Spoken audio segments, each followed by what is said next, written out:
Well, Benny Kessler filed this following report. At some point, the town of Mammoth Lakes will no longer enjoy perpetual police coverage. Mammoth Police Chief Dan Watson laid out his plan in response to the Mammoth Lakes Town Council demand that he cut 7 officers. Now, the Town Council most recently described their desire as a $1.1 million cut in the police department with service maintained. When Chief Watson spoke at the January 2nd Town Council meeting, he pointed out that the only thing that could be cut to realize a $1.1 million savings is personnel, which makes up about 75% of the department budget. Now, the only thing that could change this scenario, Watson said, is the Police Officers Association agreement to take more salary cuts. This on top of a 16% wage cut officers agreed to take 6 months ago.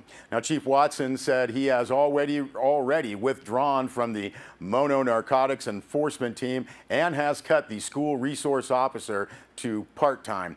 In the wake of discouraging news about the police department, 1 sergeant and 3 officers have either retired or gone to another department. Still others are being processed for jobs elsewhere.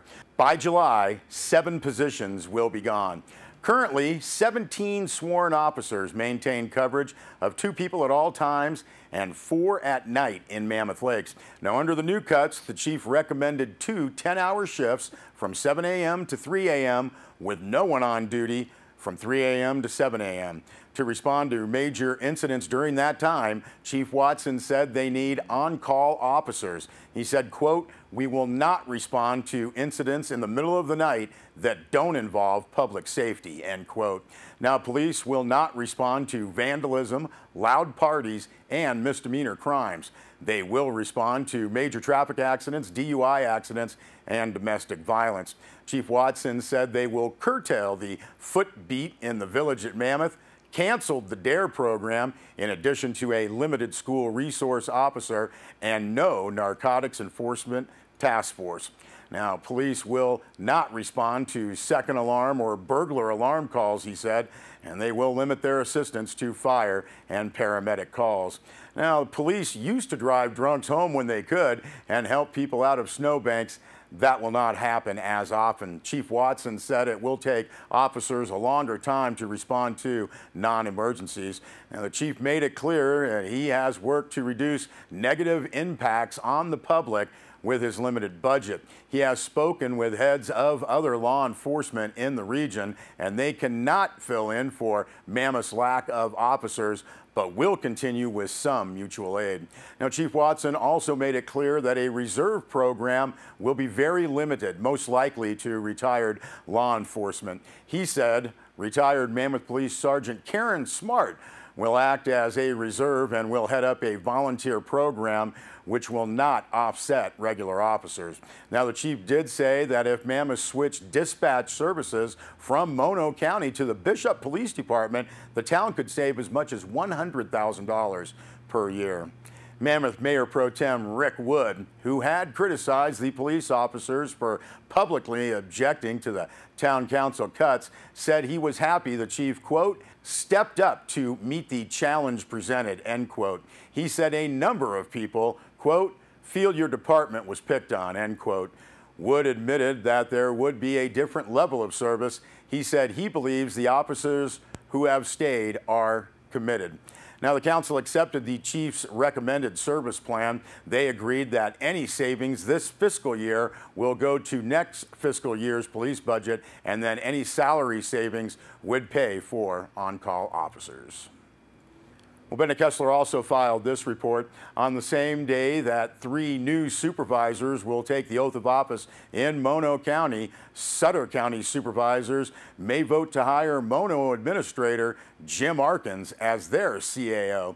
The potential departure of Arkins and the definite move by Finance Director Brian Muir, some say, is a curious coincidence, considering a new Board of Supervisors majority. Arkins has declined to comment until tomorrow, January 8th. Now, according to the Sutter County News website, AppealDemocrat.com, the Sutter County Board of Supervisors will vote on hiring Arkins when they meet on Tuesday. Reporter Ben Vandermeer quoted Sutter County Board of Supervisors Chairman Larry Munger as saying that Arkins was, quote, one person we thought we could get along with who would also work with the rest of our people, end quote. Now, this article says Arkins would go to work February 4th on a 3-year deal, making $185,000 per year with $4,000 for moving. Now, the same article quotes Animal Control Director Nancy Boardman and Social Services Director Julie Teedy praising Arkins' administrative skills. Others have privately criticized Arkins for being in charge of too many departments and for failure to include employees in the management process. Sierra Wave Media has put in calls to all 5 Mono County supervisors. Sierra Wave Media did speak with Supervisor-elect Fred Stump. Now, Stump said that both Muir and Arkins are, quote, mature adults and need to do what's best for them and their families, end quote. He said the timing is close together and will create, quote, challenges managerially, end quote. Now, to private statements that perhaps Muir and Arkins were not politically compatible with the new board majority, Stump said that he had heard that. Now, Muir had publicly endorsed Mono supervisor Haphazard, who Stump ultimately beat. Stump said he let Muir know he was not coming in as a headhunter. He also acknowledged that Muir's wife and their business are located in Weaverville, where he will now locate. Stump said he has discovered that there are, quote, poor morale issues among employees, end quote, in Mono County government. He said comments were made to him in confidence, so he would not specifically elaborate, except to say that he has the impression that employees, quote, feel left out of the discussion, end quote. Now, Supervisor-elect Tim Fesco said bad employee morale in the county is a fact. He said it's not just employees, but also goes all the way up. Fesco said he has talked with department heads who also have concerns. As for Arkins' apparent departure, Fesco said it was, quote, kind of disturbing that we were not given a heads up, end quote.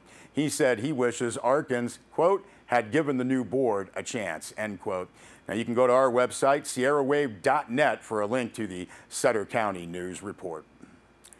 Bureau of Land Management investigators continue to look into the case of stolen and damaged petroglyphs near Bishop. Bennett Kessler filed this story. A month ago, BLM reported that someone had used a power saw, generators, and ladders to cut out and take at least 4 petroglyphs, leaving dozens of others damaged, and that news went global. Now, one of the BML agents working on the case is Melody Steinwan, and she said in the new year the investigation is still ongoing. She said donations are still being made and that the $2,000 reward for information in the case has gone up. She said the climbing community, for one, had contributed to the fund. Steinwan said she could not report any new details on the case. However, anyone with information on the case that would lead to the thieves is asked to call investigator Eric Kiefer at 760-937-0657 or Melody Steinwan at 760-937-0301. Greg Haberstock, BLM archaeologist, confirmed that the rock art is thousands of years old and part of the current Paiute tribe ceremonial tradition. Haberstock said Europeans documented the rock art prior to 1890, and geological evidence shows them to be thousands of years old. Haberstock had earlier said, quote, the location of archaeological materials, feature remains, and the rock art clearly portray the activities that occurred at the site during the past 3,500 years.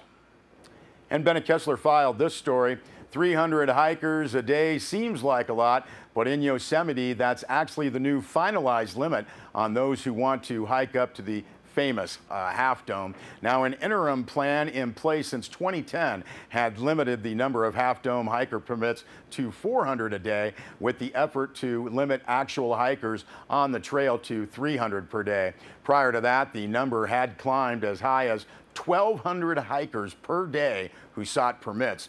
Now, national park officials said congestion made it difficult for people to descend the granite monolith. Rescues increased, particularly during afternoon storms. So, after more than 2 years of the 300 hiker limit, the Park Service made it final. Officials also decided last Friday to keep in place the heavy metal cables drilled into the dome, which hikers use to steady themselves on the 45-degree final climb. Environmental groups argued that Half Dome is in a wilderness area where handrails do not belong. In 1919, the Sierra Club had installed the cables, and for safety reasons, they will stay. Now, in addition to the 400 permits per day for Half Dome and the March lottery, the Park Service has allowed a secondary lottery 2 days in advance of a hike for those who travel spontaneously. So if there are no shows or cancellations, the permits can be quickly turned around. We'll be back with more news.